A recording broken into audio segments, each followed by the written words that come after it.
program is brought to you by Christina's Resort, Starboard Inn, Angel Resort, CCDI, Computer Communication and Development Institute, where IT quality happens, Westex Institute of Technology, LJ Aqua Farm and Resort, Villa Soto Resort, Solis Institute of Technology, Bulan Campus, Bulan Sorsogon, Derm Pure Aesthetics, Korea Resto Bar, VLD Hometel, Sorsogon 2 Electric Cooperative, Peter Paul Philippine Corporation, Antings Grill and Resto, Gubat St. Anthony Cooperative, Victorino Bitong Daria.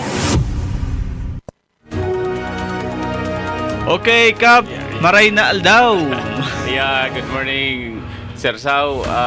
Just maray na aga sa mga listeners, viewers natin all over the Sorsogon province. All over the world.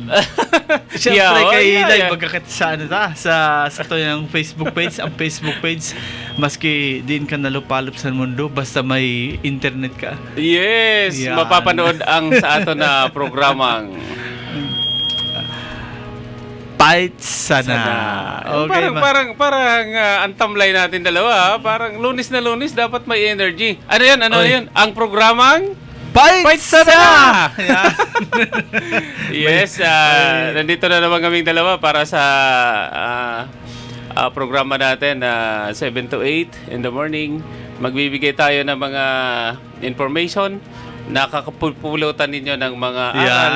At saka welcome po ang mga listeners natin, viewers natin na magbigay ng mga komento, koro-koro patungkol sa mga pinag-uusapan natin ngayong araw. Ayan, sabi nga ni Kap Bagaga, lahat ng bagay dapat ginagawang may katuturan. Yes, dapat lang kasi kung wala ang katuturan ng mga ginagawa natin, ano pa nga ba?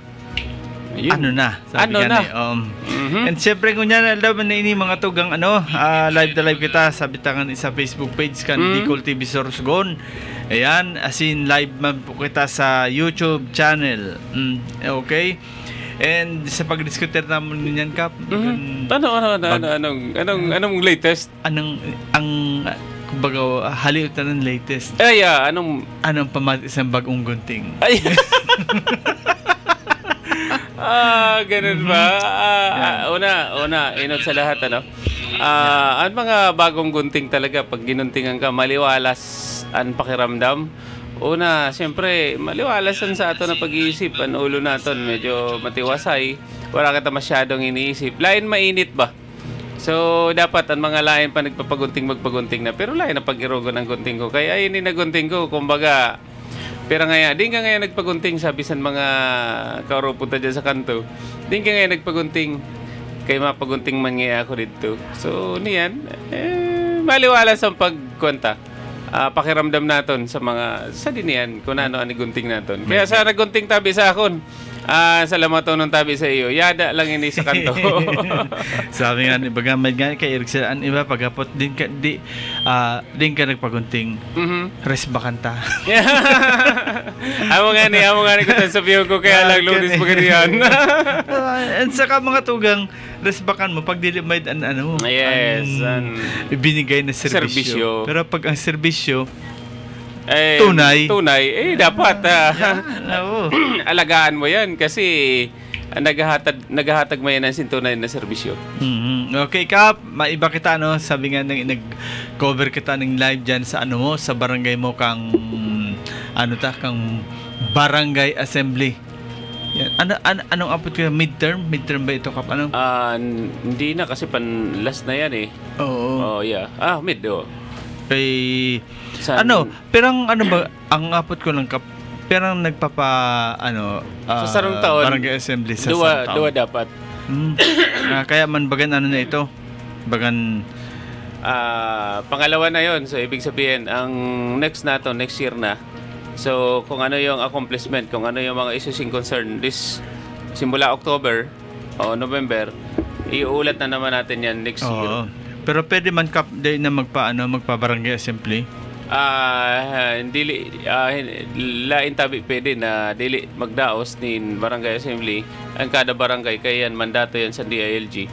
Pero pwede man baga magpa-AC sa DILG ba yan? Masabi sa DILG? Pero tabi din na magpa-assembly sa barangay, masabi na liging nata, wala man kami naganibuan. Iulat namon. Na naman ang iulat namon. Hindi reasons yung walang nagawa. Dapat nga may magagawa ka. Kasi anong ginagawa mo dyan kung wala kang ginagawa? So ito naman na barangay assembly natin, kahit na binabagyo tayo, kahit na sabi nga natin, nag-signal number 2, Answer Sogon, hindi na malayan yung pagtama talaga ni Ramil doon sa paglandfall niya sa gubat. Pero how much more kung medyo malakas nga itong bagyo na to. So talagang malaki ang damage. So far naman, base sa mga nakita natin, narinig natin or nabasa natin sa mga social platforms, wala naman masyadong napiktuhan itong ang nagdaang typhoon, tropical storm Ramil. So kumbaga medyo ang tawag dito typhoon, tropical storm, Ramil, papunta na sa taas, minlang bababa, tataas, parang hindi mo makakuha na talaga. Ito yung sinasabi natin na pag bagyo talaga, hindi natin yan pwedeng sabihin na ito yung tumbok niya. Kaya hanggat hindi yan naglalampol sa isang area, hindi natin masasabi na okay na tayo. Kaya nga sinasabi nila, minsan may mga post, sinungaling daw yung Pag-asa. Huwag naman. Hindi ganun yun. Kasi hindi naman hawak ng Pag-asa yan. ang Pag-asa, nagbibigay lang ng pag-asa. Nagbibigay ng tamang information para tayo maniwala. Dapat maniwala tayo kasi sila ang nakakaalam yan. Tayo naman, nagre-rely tayo sa mga information na galing sa Pag-asa.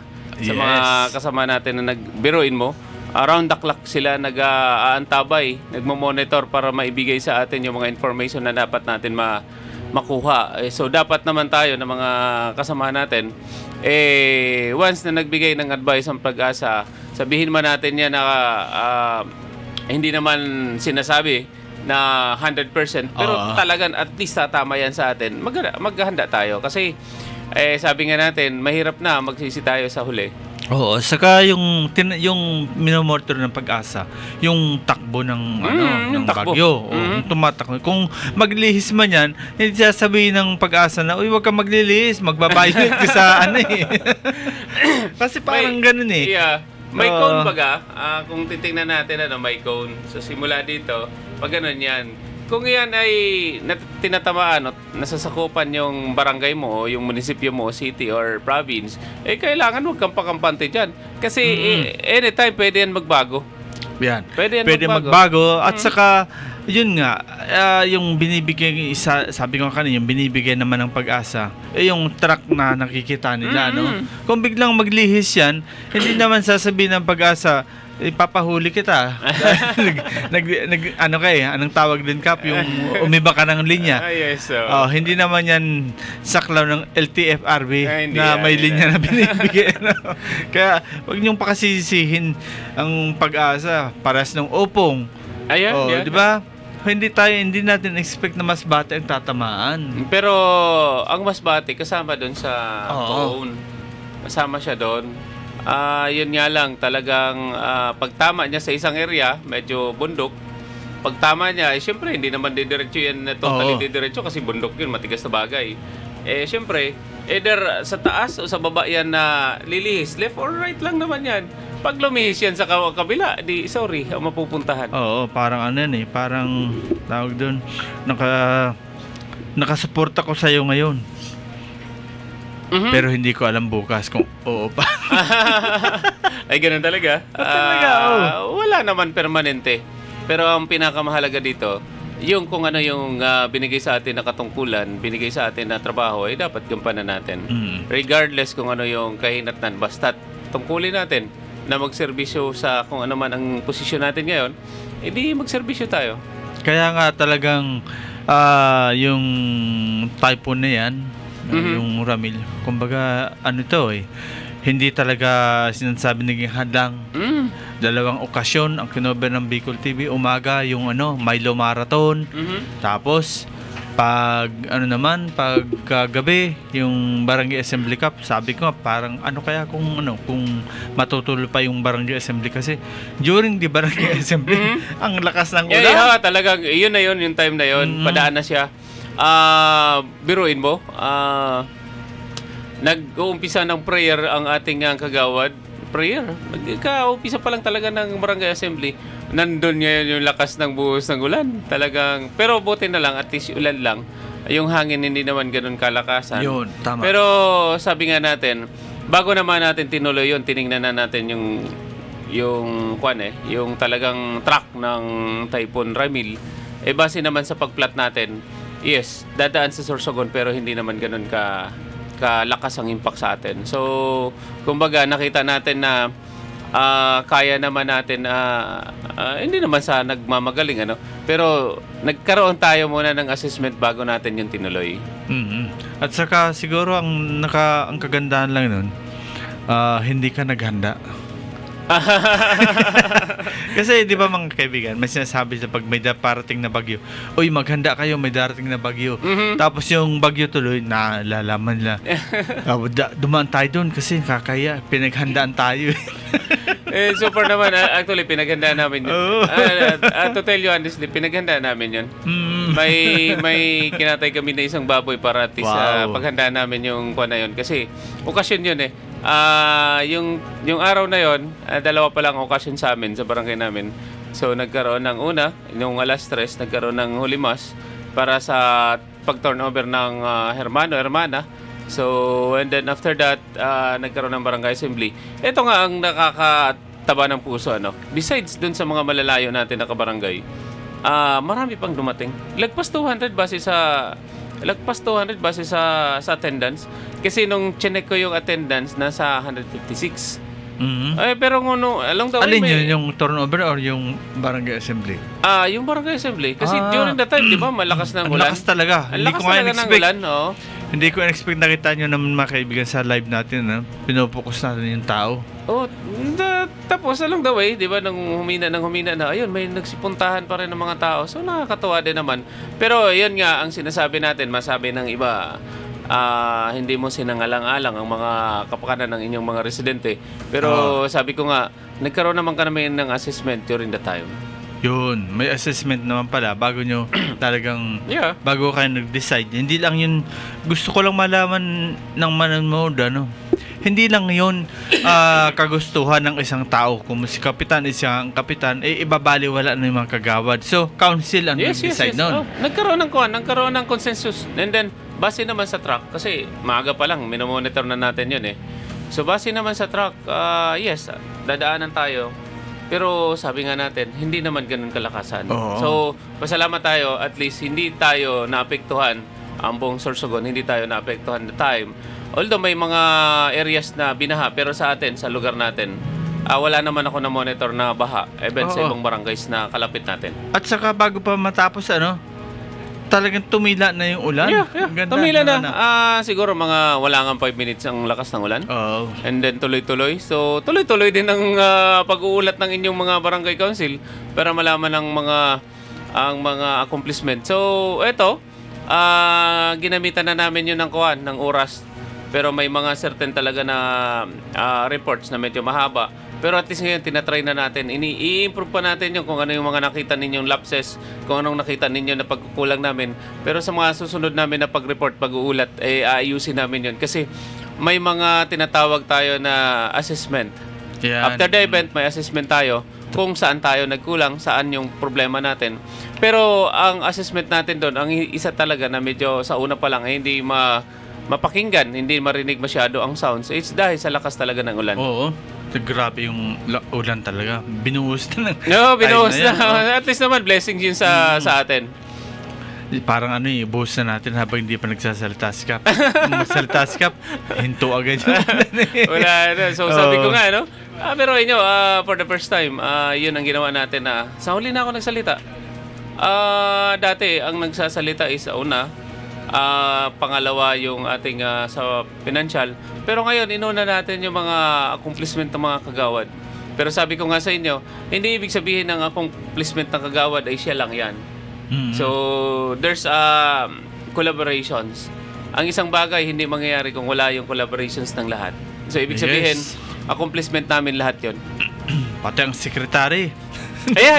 For the first time, Miss Weng, Nagsalita. kung naririnig, naka-monitor ka ngayon, alam ko, makakarating din ito sa'yo. For the first time, yes, natutuwa ako. For the first time, siya ang nag-read ng message ng DILG. Kasi last year, ang nagbasa ng ating message ng ating secretary ng DILG ay sa among principal, ang PIS principal, si Ma'am Amy. So now, ang biruin mo, ang nagbasa for the first time, kasi first time niyang ginawa yun si Miss Weng. So, Miss Weng, salamat sa maayos na pagka-deliver mo ng mensahe ng ating secretary ng DILG. Oh, loud and clear. Yes. Okay, happy watching muna kay Kagawad ng Tidyata kang Barangay Oy. Balete. Good morning. Bacon District. Tapos na ba sila? Si Cap Melvin Hainto. Good morning, ng Idol. Barangay Balogo. Good morning. East District. Kay Duwabag ang Balogo. Oh, yeah, Bacon yeah, District, diba? East Bacon District. at saka East Si City Councilor Brian Pingol kan West District. Ay, Bray, good morning. Salamat nun sa pagbigay mo ng honra sa ato na awarding sa mga pakanamta sa barangay naton. Salamat nun, damo-damo tabi nag-enjoy sa ato na activity. Salamat nun tabi. Yes, salamat tabi Kagawad Brian Pingol. Talaga ito ang kagawad na ang Maski hindi diin na. ang hindi marunong sa ang hindi marunong tumingin sa pinanggalingan Oo. kung matinik ay malalim. Kaya marunong itong tumingin sa pinanggalingan. In fairness sa kanya, kahit saan mo makita yan, lusot-lusutan lang yan. Nakakatuwa naman. Nakaka-proud bilang isang taga-Pamorayan. Yes, happy watching man kay Alvin Noltarog ng KPC Computer Shop. Si Ma'am Bell Sampaga all the way from Masbate. Good morning, ma'am. Masbate. Happy watching sa inyong lahat. And sa kuyang tugang si Renario Amistoso from Angono Medics, Angono Rizal. Yes, happy watching. At sa lahat ng staff, doctors, nurses ng Angono Medics. Happy watching sa inyo. Kap, ini ang mga since tapos na bagang barangay assembly, no? Gaano ka importante talaga na sabi mo nga obligasyon or mandatory ang barangay assembly na dapat ikondukta twice sa kada taon. Ano talaga ang maka-importantehan kay ni? Sabi nga po na ang mga pinagduduunan, binibigyan ng pansin na pinakalaman ng barangay assembly. Ang accomplishment kasi pangalawa na yun Pero dapat malaman ng taong bayan doon yung pinaka-importante dito, malaman ng taong bayan yung financial aspeto ng ating barangay. Financial. Kasi kung wala naman itong pera, ano naman ang magagawa mo? Ano naman ang magiging projects mo? Ano naman ang speaking of projects, siyempre mayroon niyang kakibat na pondo. Pero pinaka-importante sa akin na malaman ng taong bayan kung saan napunta ang pera ng barangay. So far naman, base nga dun sa report natin, nakita ninyo. And then, mamaya siguro, nag-aayos na ako after this program. Nag-aayos na ako ng ipopost kasi ipopost ko ulit yung maging, yung financial aspeto ng barangay. Kasi, sabi nga natin, hindi na masyado nakita yung iba doon kasi medyo mabilisan ang presentation. Pero mamaya, ipopost ko ngayon yung financial aspeto para at least malaman ng lahat na wala tayong tinatago base sa pagkakasunod-sunod ng pondo ng barangay.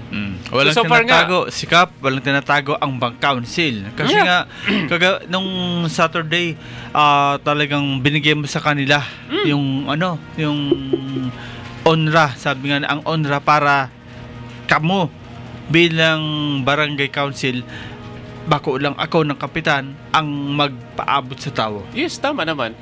Sabi nga natin, may mga programs diyon, sinunod natin. Pero yung isa na nilagay natin, yung magsalita ang kada kagawad natin. Para sila mag-report, mag-ulat ng kanilang mga komitiba. At least malaman ng taong bayan na ito yung committee niya, ito yung nangyayari sa kanya. So, ibig sabihin, hindi lang ito gawa ko, bagkus gawa ito ng council para at least lahat nagtatrabaho. Ayan. And nakita ta duman gabos ng kagawad. Talagang ano hindi. Alam nyo, for the first time, sila ang gumagawa ng mga presentations nila. Nakakatawa din kasi, siguro nagkaroon kami ng trial nito 2 beses. Trinay namin na ma-hit talaga yung oras, yung minuto na nakalaan para sa kanila. May lumagpas, kasi lalo na yung sa financial, lumagpas ng konti, at saka yung sa health. Pero at least naman, nakita ninyo kung ano talaga, kung nasa na ngayon ang Barangay Pamarayan. Kaya natutuwa ako, hindi dahil sa akong kapitan. Natutuwa ako kasi besides of that, medyo ang weather natin medyo talagang hindi nakisama sa umpisa. Pero na-deliver namin. Nakakatuwa naman, na-deliver namin ng maayos yung ating mga accomplishment.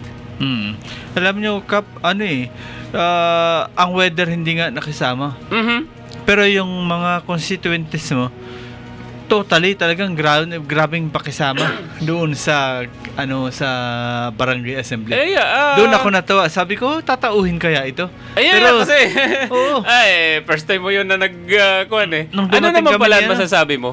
Kasi for the first time, nandun kayo in my 7 years in 7 years na. Tama. Sa aking panunungkulan bilang kapitan. Anong masasabi mo for the first time na nandun ka? Ikaw mismo naka-witness. Ang ano ko nun, unang-una kasi mga kaibigan, minsan sa mga ganyan, ang hirap gisingin ng taong gising. Sabihin, natutulog pa, gisingin mo na yan. Ginising na, tulog pa. Oo. Parang ang hirap talaga. Pero ang nakita ko doon, nung dumating kami ni partner, ni Harold, hindi pa nag-uumpisa. Pero sobra sa kalahati na yung yung occupied na mga upuan. Naghihintay na sila. At hanggang sa nagsimula, hanggang matapos, yun nga, dumami pa. At ito, wala itong sinasabi na mag-attend kayo dahil may parapol ako, mga ganyan. Wala talaga.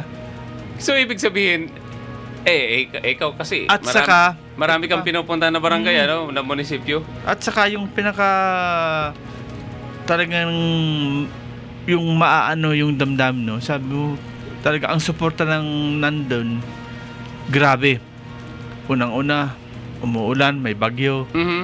Parang, kung sa pamilya, excuse na yun Kap, hindi ka makapunta, nakita mo yun. Pero talagang nandun sila at ipinakita yung suporta na dito pa lang makikita mo yung cooperation ng tao sa yung liderato mo. Sa atin naman kasi gusto natin na malaman, ma-emphasize sa kanila kung ano kahalaga ang barangay assembly. Kung gaano kahalaga itong pagdadaos na to, itong activity na to. Kasi dyan mo makikita, dyan mo malalaman kung ano-ano mga ginagawa ng mga barangay officials ninyo. Kasi may day-to-day na activity, may monthly, etc. Pero yan talaga, nandyan, nakalahad dyan kung ano yung pinagagastusan. Ang financial ang gusto kong maiikuan. Kasi so far, hindi naman to sa pagmamayabang. Ito naman ay naging, sabi nga natin, dati may kulay pula, paunti-unti naging yellow, and then ngayon naging green. Kasi very particular po ako doon sa pag-monitor sa mga, lalo na yung mga problema ng barangay. So very particular ako dyan. May color coding ako dyan na dapat natin makita. Unang tingin ko pa lang sa mga reports, dapat makita ko lahat yan green. Kasi dati, ang una, for the 3 years ko siguro, lagi ako nakakita ng pula. Pero so far, I'm proud na kami na council, naka-save kami ngayon. May savings kami na 2.9 million. This year, yan. Yeah. So, nag-accumulate yan. Ko, so, ang dami namin na-save. May na-save po kami na 2.9. Yeah. Kaya nga, nung nagsabi ka na doon, nagulat ako, sabi ko, ilang months na lang, 2 months na lang, sobra. Tapos ganyan pa kalaki ang save ninyo.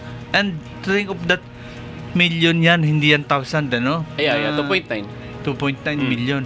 Ang tanong ko dito, Kap, since na may save kayo na ganyan, paano ang manera nito? Babalik ba ito? O kaya nga sinave nyo Kumbaga, ano ang intention ninyo nun? May mga income kasi kami na ngayon lang dumating din. parehas ng sa pagbayad sa mga kabarangay natin, nagbabayad tabi ka mo ng mga amilyar ng mga lupa. Di ba? Nagbabayad kayo. So ngayon, yung Barangay Pamarayan nakakolekta ng 311,000.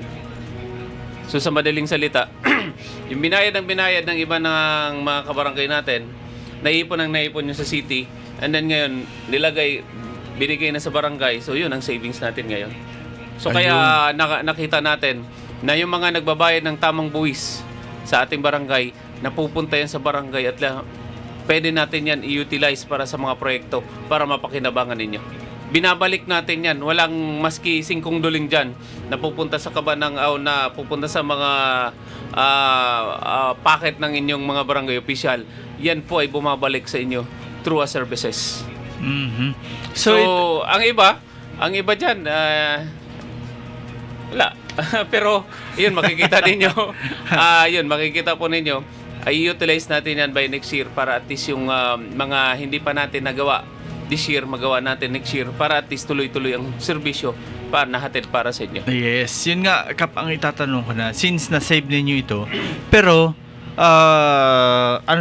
kumbaga dagdag pa ito sa mundo ninyo next year. Yes. At hindi naman ito sinasabi natin na kukunin ng city or ibabalik sa Kabanang Bayan. Sa amin yun. Kasi hindi naman yun talaga na share na namin yun talaga. Share na namin yun.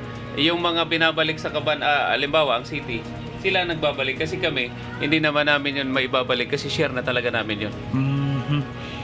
Kasi yun yung sinasabi natin yung mga pagbayad ng mga amilyarado, halimbawa sa Pamarayan, siyempre magbabayad ka rin sa city, di ba? Yeah, sa city. And then may share doon ang barangay. Para malaman ng mga listeners natin. Pag halimbawa, Rosario Amistoso nagbayad ng lupa. And then yung lupa na yun, magbabayad sa city. And then ang city naman, may shares doon ng barangay. So lahat ng binabayad ng barangay papunta sa city, may shares po doon ang barangay. Kaya paunti-unti may shares tayo. Pag naipon tulad ngayon, nasa 311,000 ang naipon natin. So may pera ang barangay ngayon na masisave natin. So aside from that, may mga areas na hindi natin nagastos kasi hindi naman dapat gastusin. So savings yun ng barangay. So by next year, kung ngayon marami tayong projects, by next year marami tayong projects na gagawin. Dahil dun sa naipon ninyong savings, Opo. Kumbaga nakaka-proud ang ganitong barangay na hindi yung mga alam natin na sa isang sa isang barangay ilan pa dyan magkano pa ba ang pondo natin dyan? Sa amin naman wala kaming ganyan, kaya sabi ko nga sa inyo, open ang Barangay Pamarayan para usasain, tingnan kung ano yung financial status ng ating barangay. Kasi simula pa, yun ang ginagawa natin hanggang sa ngayon. Hanggang sa mga susunod na panahon. Okay, so again, happy watching kay Mr. Jose de Sonia, si Wilma Gonzales, ang agom ni former barangay captain Daniel Gonzales kang Barangay Piot. And also happy watching kay Sir Alex Nonong Soto, former barangay captain of Poblacion. Sir, Kap, Idol, salamat sa mga mensahe mo before sa akon sa Tahong Festival. Hanggang niyan, daradara-tatabi na. Grabe pala ang pila man duman sa sa Poblacion. Pila? Dahil na binawal bagangon ang biyahe. Okay. Akala ko pila pala sa mga sasakyan. Oo. Nagkabulbul man daw dyan. Nakita ko nga, isa sa nagpost na medyo mahaba talaga ang naging pagpila ng mga sasakyan dahil doon sa hindi pagbiyahe dahil sa may typhoon. Kaya may biyahe na dyan going to Masbate. Yes. Na Roro. At yung mga mga malalaking barge na kinakarga ng semento, mga kabilya, kung ano-ano pa. So ini-imagine ko kasi all the way from Matnog, syempre shoulder yun ng LGU. At saka ang ating gobernador, si Governor Boboy Amor, automatic nagpapadala yan ng mga personnel ng mga stranded. Para sa stranded na mga pagkain, mga pagkain. ganyan. Ang ini-imagine ko, paano kaya nangyari sa Castilla? Oo nga, ano. Sino ba nagbigay ng immediate assistance doon sa mga tao, doon sa mga biyahero na stranded due to bad weathers? Oo, kasi nga may may seaport ang Castilla. Ang problema, naising kong duling daw, wala namang kinikita diyan wala namang nare-receive na assistance ang barangay poblasyon Castilla. Sino mag-asikaso doon? Kasi hindi naman pwede na sabihin na bahala kayo diyan. Hindi pwede 'yun kasi kung walang typhoon, labas sila. Pero dahil may typhoon, hindi naman natin pwede sisihin na may typhoon kaya wala kami ganito. Dapat may immediate assistance dun sa mga tao na apektado. At saka alam naman, Diyos ko, ilan lang yung income ng barangay tapos kukunin sa pagkain. Actually, dapat hindi naman sa barangay yun kasi ang dapat may contingency plan yan. Malaman natin to pag nakausap siguro natin yung mayor ng Castilla, si Mayor Bong Mendoza, siguro naman hindi ito magpapabaya sa siyempre naman kasi nasa sakupan niya yan sakop niya yun at saka doon, wala nang karapatan o sabi nga yung council ng barangay poblasyon. Hindi kakayanin yun. Hindi pwedeng hindi mag-intervene ang munisipyo doon. Kasi iyon ay hindi naman kaya nila. Kung ako sa part ko, hindi ko naman kaya yun. Kailangan ng intervention ng higher authority para at least matulungan din ang barangay, matulungan din ang munisipyo. Kung kailangan tumulong ang province, kailangan din tumulong. Biglang naalala ko kasi naka-monitor sa atin si former Kapitan Alex Nanong Soto. Ay, ganun. Kap, saan yan bagano? Ang hapot ko, ano ang magiging penalidad or sabi nga pwedeng sanction ng isang barangay captain o council na hindi nagpakondukta ng barangay assembly? Ang makakapagbigay lang ng penalty dyan ang DILG. Nasa jurisdiction kami ng mga barangay official. So pwede kaming patawan ng penalty dyan kung hindi kami magbibigay o mag-comply dyan. So yan naman ay nakapaloob sa local government code, nakapaloob sa mga memorandum na pinalabas nila.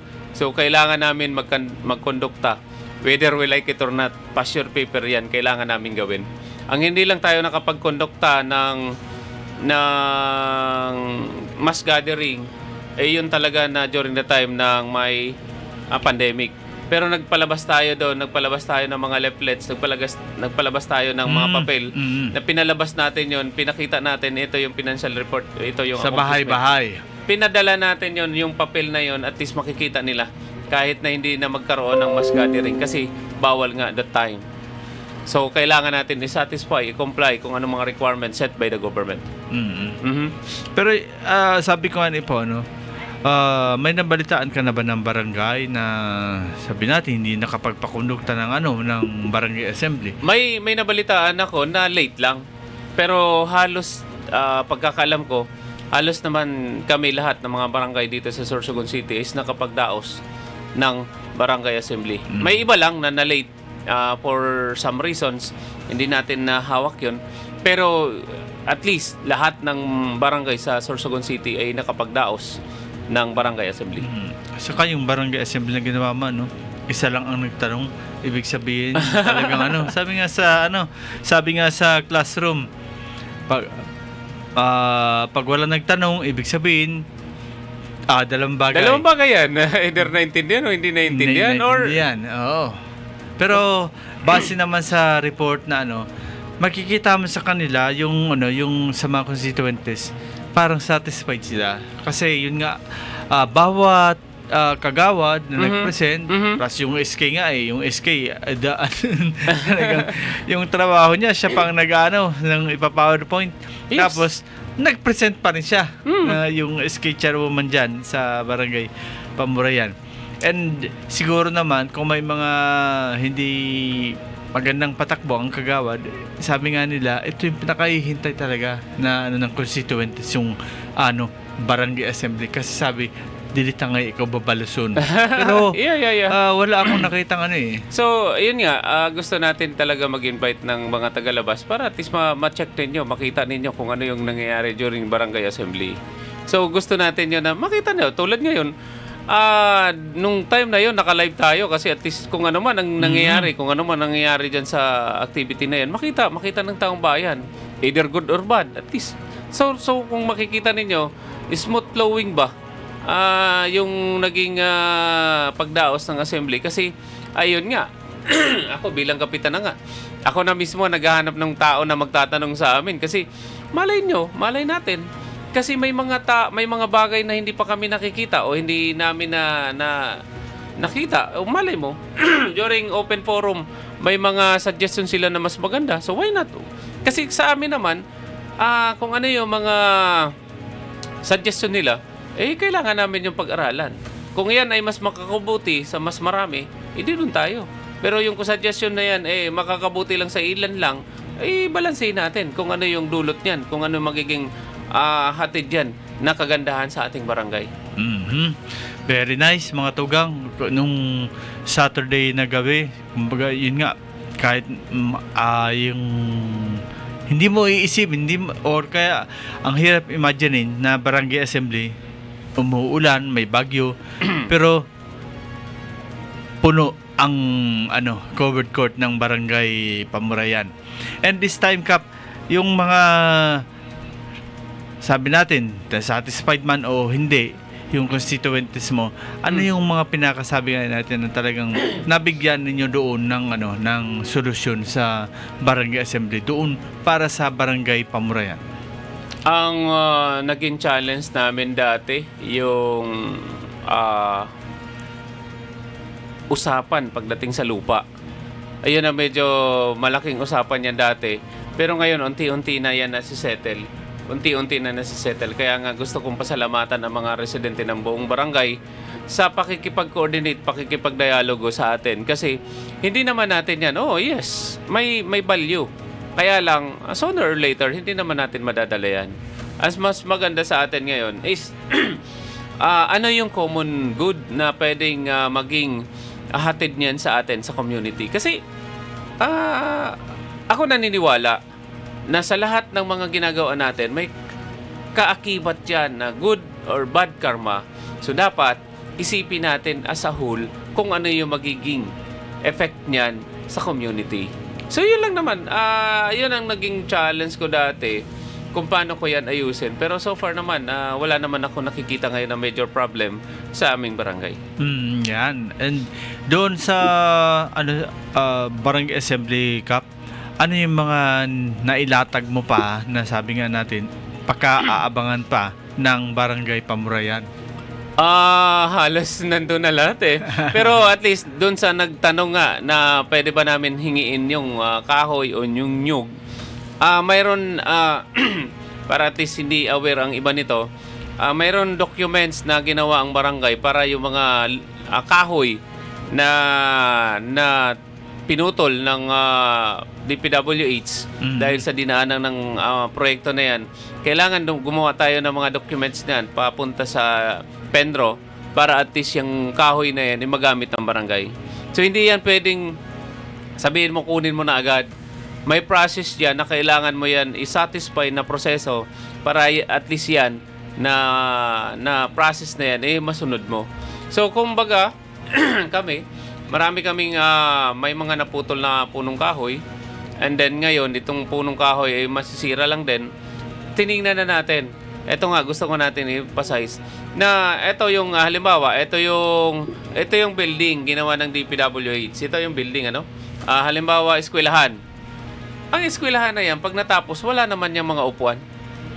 Walang upuan yan. Correct. So ibig sabihin, saan ka kukuha ng pambili ng upuan diyan? Yun ang medyo masalimuot din kasi may mga buildings tayo na kinonstruct noong mga nakaraang taon pa, pero wala yung mga bare building lang walang laman. So tulad nga na kinonstruct na sa atin na daycare center, mag-eskwela na, walang mga upuan, saan kukuha niyan? Saan tayo kukuha ng upuan niyan kung walang upuan? So yun ang naging kuha natin. Kasi building lang ang mayroon. So ngayon ang nakuha natin na kahoy sa tama na proseso, hiningi natin yun sa Pendro, na which is in-approve naman. Yung makukuha natin na kahoy doon, sorry naman, medyo namamalat pa tayo. Oo nga. Sunod-sunod kasi ang activity natin, ano. Ayun naman ay gagawin natin yun na upuan ng mga estudyante. Kung hindi man yun magkasya, at least may magawa na tayo doon para at least makaumpisa na tayo doon sa pagpagawa nitong upuan. Kasi biruin mo, ang plastic na pre-provide ko through me, galing sa aking honorarium, sooner or later masisira yun kasi plastic lang yun, maliit lang yun eh. Pero at least itong kahoy na to, abutan man ng siglo yan, abutan man ng dekada yan, still nandyan yan basta't maayos ang paggamit. Tama. And kagandahan nga dito, Kap, sa mga present ninyo sa barangay Pamurayan, talagang may iba ka pang barangay na sabi nga natin, masasabi rin natin na ito, pwedeng sabihin, Kap, pwede bang pahiram ng mga record mo at ang magamit ko naman sa barangay? Open ba ito sa mga ganyan? Actually, sa akin nga, kasi public documents yan eh. Yan na na-present namin, public documents yan. Public, kailangan namin iparating sa mga kinaukulan, sa mga taong bayan. Public documents yan. So, at least, pwede nila yan na gamitin, pwede nila maging reference. Pero syempre, alam naman natin na yan ginawa ko, may kwan din yan eh, may guidelines. So, sinunod ko lang din ang guideline set by the government para at least hindi rin kami malihis. Pero yung iba doon, yung pag-uulat ng mga barangay officials natin, talagang kami na nag-usap-usap noon na ito, ang bawat kagawad, ang bawat committee na nag-handle noon, siya na magulat. Kasi ang purpose ko noon tayo naman ay, paulit-ulit ko na sinasabi, pero hindi pa naman ako papanaw ha. Gusto ko lang i-emphasize, hindi pa naman ako papanaw. Pero what I'm trying to see, na dapat matrain natin yung mga tao natin. Matrain natin, bigyan natin sila ng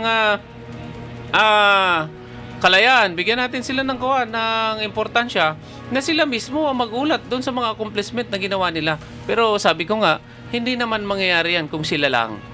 What I mean, collaboration yan, effort ng lahat yan. Kaya nga ako, kung nakikita ninyo, napapansin ninyo, may mga personal tayo na accomplishment, pero kasama sila dun. Yun. Hindi dapat, ako ang may trabaho dyan. Hindi, dapat i-boost natin ang moral ng mga kasama natin para at least naman, lahat ng accomplishment ay sama-sama tayo. Hindi yan, sa tingin ko, may mga tinatamad-tamad, hindi naman, ito, lahat naman may mga kainaan tayo, pero dapat, effort ng lahat.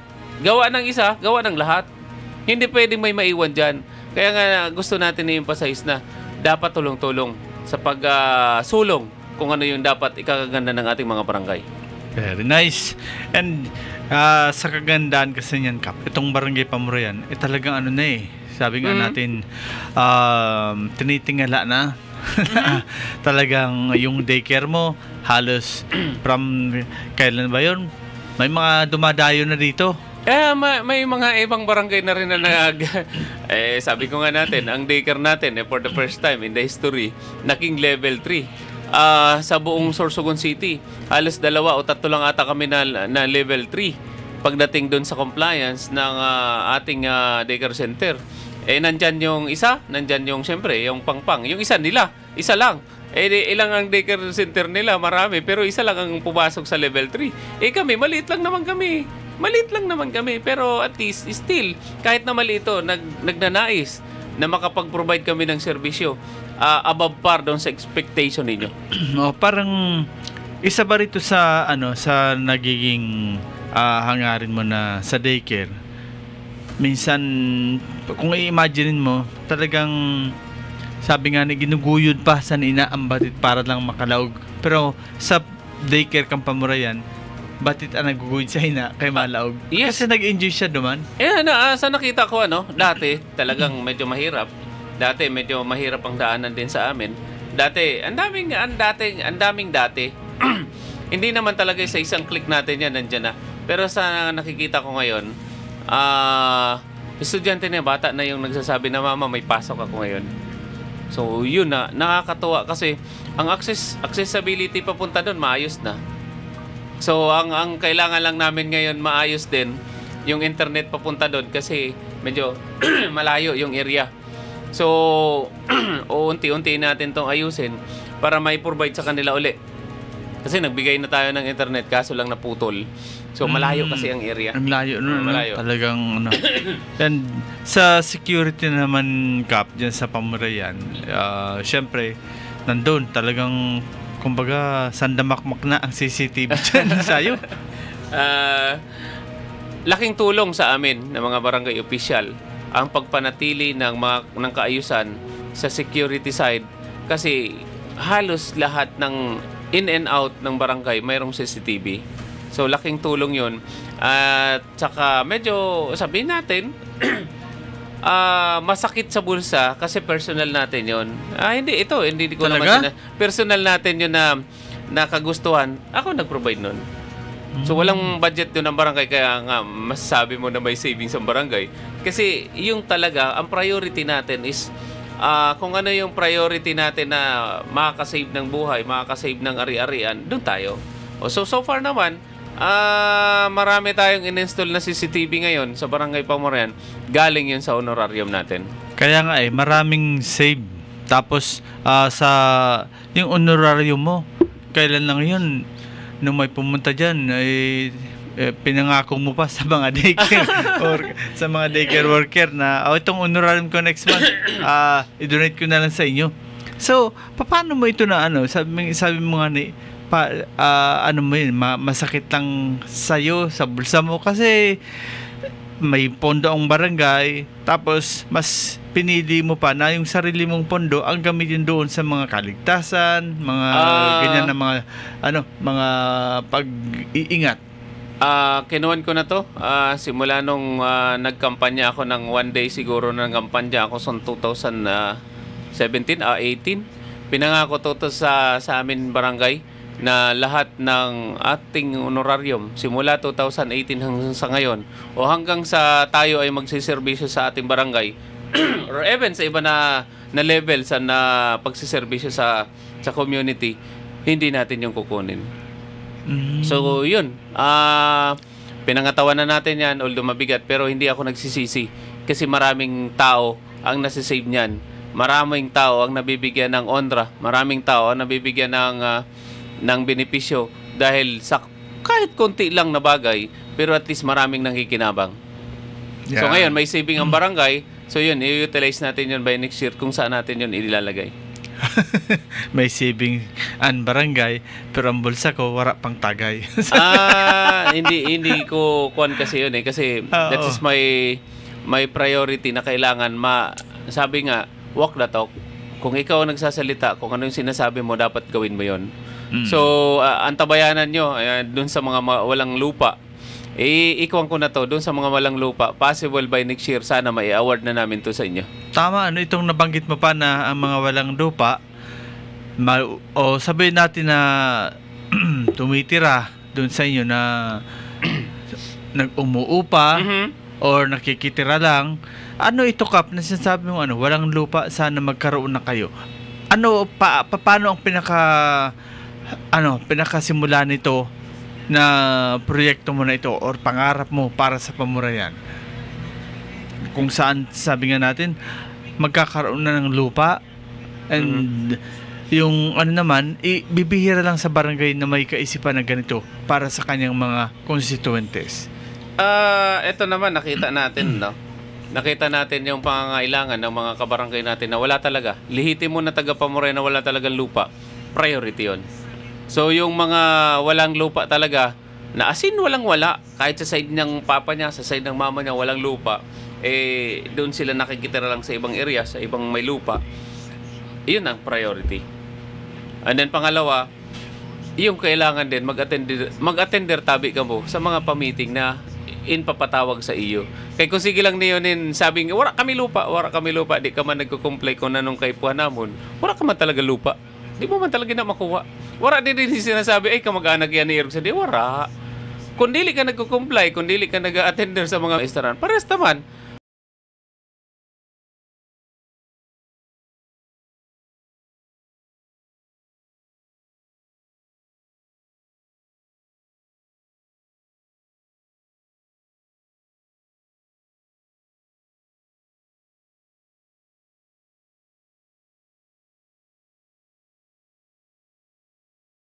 Hali sa Sorsogon pakato sa Manila, wala man kita ninduta, wala man kita nin balay.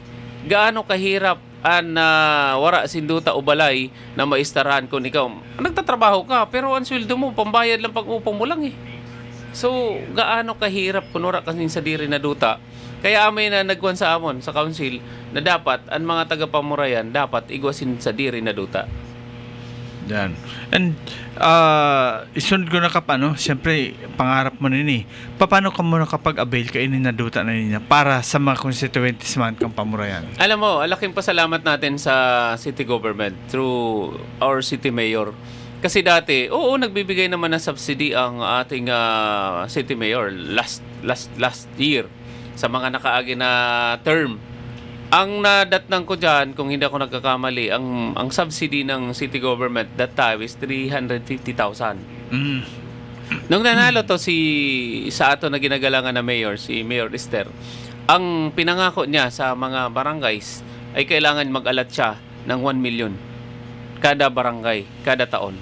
So yun, grinab natin yung opportunity na yon na makapag-abil tayo. Nakapag-abil na ang barangay Pamurayan, so may 4 million na kami na pang-apat na. Naka-abil na kami niyan. So at least yung 1 million na na-abil namin last year, ayun ang binambili namin ng lupa. So yun.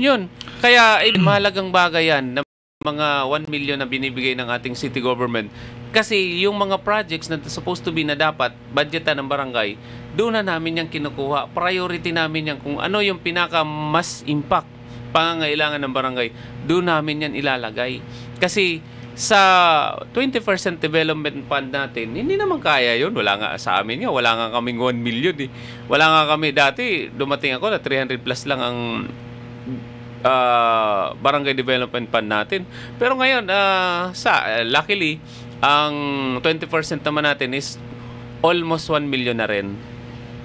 So by this year, almost 1 million na rin. So, malaking bagay yun. Makakatulong na yun. Plus 1 million galing sa city.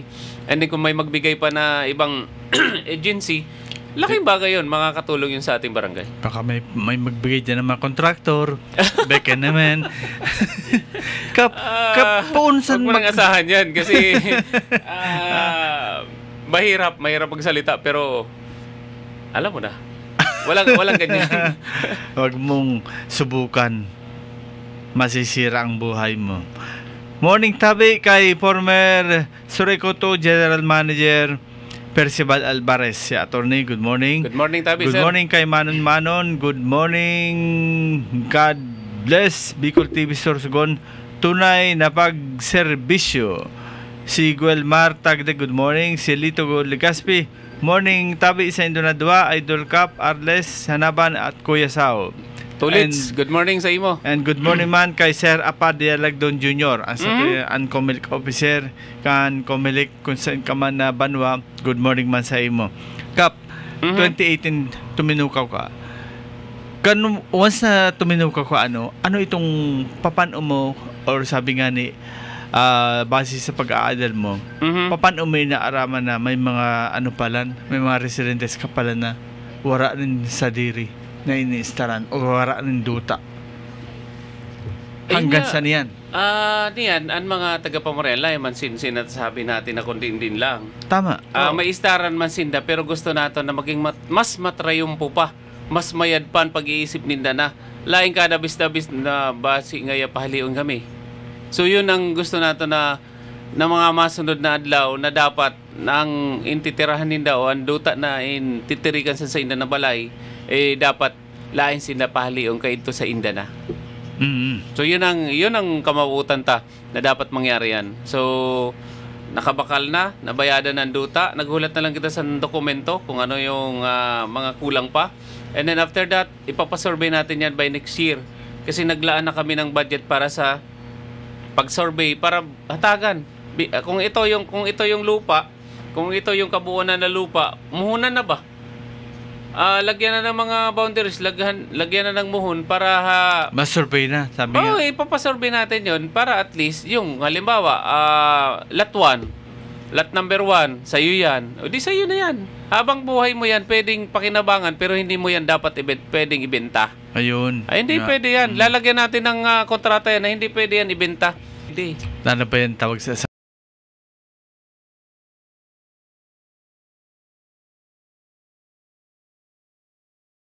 Manila, mga racket na itong sa mga pigpapatayo sa presidente na Ay, hindi. Sa barangay Pamurayan, hindi pwede mangyari. Kasi, biruin mo, pinaghirapan namin yan, tapos Oo, ibibenta nyo lang yan. Ay, hindi pwede yan. pisar na ibebenta, kumbaga baga naging racket na minsan ninda ang bagay na yan. So, paano po initutukan kan barangay Pamurayan na kung saan, sabi ko pipiramalaan ira, and after that, mapagalon, nasa sentro na ang Pamurayan. Tapos, arog pa kayo ang naging pangarap mo sa mga constituentes mo na, ini talaga, kumbaga, dugot pawis ang sakripisyado mo didikap. Hindi naman dapat natin pagsisihan. Yan ay kagustuhan, happy naman tayo kung anong nangyayari ngayon sa atin. Although minsan masakit sa katawan kasi tao lang tayo. Pero kung ano yung pinangako mo, dapat tuparin mo yan. Kasi kung hindi mo kaya sabihin, kung ngayon sinabi mo hindi mo kaya gawin, wag mo nang banggitin. So ngayon, kung ang nasabi mo ganito, kung anong ginagawa nila, bayaan mo sila. Kasi kung anong gusto mo na dapat, nararapat, at saka wala ka naman violations na ginagawa sa kapwa mo, di ituloy mo lang yan. So far naman sa akin, bilang kapitan, okay naman. Happy naman tayo. Minsan late, tulad ngayon, hindi pa tayo nag-almusal, wala tayong magawa. 8:20 na. 8:20 na. Wala may gamot din tayo na iniinom kasi tumatanda na tayo, pero wala tayong magawa kasi hindi naman siguro tumatanda, nagkakaedad nagkakaedad lang. Sorry, nagkakaedad lang. Pero at least still, kung happy ka sa ginagawa mo, wala kang pagsisisihan diyan. Kasi happy ka kung ngayon sumusunod ka lang din naman, tapos marami ka palang alilangan sa buhay, wag ka nang sumunod, umalis ka na lang dyan. Ganun lang yun. Kasi sabi ko nga sa iba, sabi ko nga sa mga kasamahan ko, pag napapagod tayo, magpahinga tayo. Wala namang masama dun kasi tao tayo, pero hindi naman to the extent na nakapahinga lang tayo. Anong sasabihin ng taong bayan sa atin? So yun lang yun, ini-emphasize ko talaga yun na dapat binigyan tayo ng kontra, di magtrabaho tayo. Ganun lang. Pag binigyan ka ng, or hindi, pinasok mo yan, natural, gampanan mo. Ayun nga. Alam nga naman na sabihin mo pampapugi. Hindi. Alam nyo, sasabihin ko na sa inyo, hindi pagpapugi ang pagiging servidor ng barangay o ng city or what. Kung tunay na malasakit mo talaga sa taong bayan, mahihirapan ka talaga kasi biruin mo minsan nandiyan na ang baloktot na sistema, nandiyan na yung ganito, pero sasabihin mo, ano ba talaga? Pero wala ka magawa dyan. Kasi kung yun ang gawain mo, o kung yun ang trabaho mo, dapat, labanan mo kung ano yung mga nangyayari na mali dun sa paligid mo. Tama. Kasi, pag sinangayunan mo yan, kasama ka dyan. You are one of us. Wala. Kaya, ang sa atin naman, trabaho lang din. Yung ginagawa naman natin, ito, in-emphasize natin. Sabi nga ng isang kagawad natin nung nag-ulat, wala naman sila Pagkatapos nila mo ng project dito, wala naman sila dito. Sino na nahihirapan? Sino nagsakripisyo? Tayo. Wala naman sila Sino man naiiwan din sa barangay ng mga may projects, di ba kami? Di ba yung mga kabarangay natin? Wala naman sila. O kaya, pag natapos na nila, sabihin nila, tapos na. Tulad ngayon, tapos na. Pag may palpak na problema, kami ang nagsasakripisyo. Sakripisyadong barangay, ha? Sakripisyadong barangay niyan. Kaya dapat, ang mga nagtatrabaho sa kada barangay, sa amin, ang nagtatrabaho sa amin na kontraktor, dapat ayusin ninyo ang trabaho ninyo. Kasi pagkatapos ng project na yan, hindi naman ninyo kami babalikan para ayusin yan totoo naman Aminin. Totoo naman talaga. Biruin mo. Basta yun na yun. Ang trabaho nyo dapat ayusin nyo para wala kayong problema sa amin. Wala rin kami problema sa inyo. Kasi, biruin mo, ang sinasabi na dapat ganitong gamitin, hindi pinapagamit, tinutolerate yung pa na ganitong gamitin, wag naman ganun. Sino ba nahirapan? Kayo ba nag-star sa barangay namin? Layman. Tama. Oh, di ba? Sino bang ang magsasuffer? Siyempre, ang binayaan nindo. Di ba? Okay.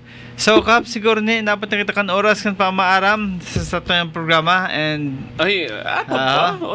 8:23 pa lang. Ito. Dapat yes, sobra-sobra na. Kita, no? Oh, yeah, okay, so Kap, hagadong ko pa sa kinara and sendam sa imong mensahe asin lalo na duman sa mga magkukundok naman ng barangay assembly na ilatag taga-boss. Dapat maging parehas ang satuyang pananaw sa mga constituents niya to. Alam mo, sa akin bilang barangay officials, hindi dapat tayo maging ngingas kugon. Mm-hmm. Hindi dapat tayo maging kung may mga negative na nangyayari or binabato tayo ng mga issues. Hindi dapat. Bagkus yan, harapin natin. Kasi baka hindi naintindihan ng mga kasama natin sa barangay kung ano yung issues na yan. Harapin natin. Ipaliwanag natin sa kanila na ito, dapat maging... Sabi nga, totoo tayo. Although masakit, minsan masakit talaga ang katotohanan, pero dapat tanggapin natin yan. Kung wala naman tayo maibibigay, wala. Alaga naman sabihin mo, mamaya-maya, meron, tapos wala ka naman maibibigay, mas makulog yun. Huwag natin paasahin kung hindi naman natin kaya. So ngayon, ang sinasabi natin, sa lahat ng mga nag-attend doon sa doon sa Holy Mass, ang daming tao din, besides na maulan din, sa Barangay Assembly, salamat tunon sa Indo Tabi maski mauranon wala man kita libre na payang na hinatag sa Indo, pero maski mauranon tabi yada kamo sa pag-attender bilang obligasyon tabi nindo na maraman mag-attend sa patawag na meeting, patawag na activity sa Indo na barangay officials. Salamat sa Indo ta kamo nag-participate, yaon kami digdi para magtrabaho pa para sa Indo. Kaya kaipuhan lain lang kami nagtatrabaho. Kamo man na mga residente, kung ambag niyo sa community, dapat gibuon man tabi niyo. Solamente kung anong paglinis dapat niyo sa bakuran niyo, linisan na niyo. Ayaw na niyo pagpalinis sa amon. Yan. Kumbaga, yan pag sarong barangay ka mo, syempre, ang kikitaan permit dyan, kung taga-diin ka na barangay. And pag may naginibo ka sa iba na dili magayon, bako man po pangaran mo ang gagamitin yan, kundi an barangay mo. Okay? Mm-hmm. So, at this point, dito mga tugang, inabot na kita kan oras, kan pamaaram tangon yan sa aming programa. Ang sulamit ng programa na talagang nagtutukar kan mga alam na natin na dapat tukarin. Okay? So, sa ngarat kan Bilinsap kan Bicol TV Sorsogon, ansan daw likod si Rosaro Amistoso, kaibahan si Kap Arles Hanaban kan Barangay Pamurayan, para na naman sa isang programang Fight Sana. Good morning. Good morning.